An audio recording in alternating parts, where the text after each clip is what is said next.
ইরাকে এক নাস্তিকের জন্ম হয়েছিল, মাজুসি নাস্তিক মুলহিদ।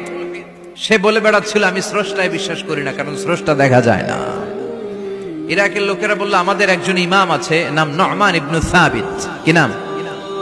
নু'মান ইবনে সাবিত, যাকে আমরা ইমাম আল আযম আবু হানিফা বলে চিনি। সবাই বলল তুমি যে স্রষ্টারে খুঁজে পাও না, আমাদের ইমাম তোমারে স্রষ্টা দেখায় দিবে। সুবহানাল্লাহ পড়েন। সে বলল ঠিক আছে, তাহলে তোমাদের ইমামরা আসতে বলো। কবে? সামনের জুমাবারে ঠিক ভর দুপুরে, দুপুর 2টার দিকে জুমার নামাজের পরে আমিও আসবো, তোমার ইমামও আসবে, ডিবেট হবে। দেখি আমি স্রষ্টার বিপক্ষে আর তোমাদের ইমাম স্রষ্টার পক্ষে, দেখি কে জিতে যায়। এই ডিবেট দেখার জন্য হাজার হাজার মানুষ এসেছে ইরাকের কুফা নগরীতে। হাজার হাজার মানুষ এসেছে। ওই নাস্তিকও এসেছে যে আল্লাহকে বিশ্বাস করে না, স্রষ্টাকে বিশ্বাস করে। সবাই এসেছে, আসে নাই শুধু ইমাম আবু হানিফা। নাস্তিক কয় তগো ইমাম ডরাইছে। কি বলে? তোদের ইমাম ভয় পেয়েছে। উনি এসেছেন 1.5-2 ঘন্টা দেরি করে।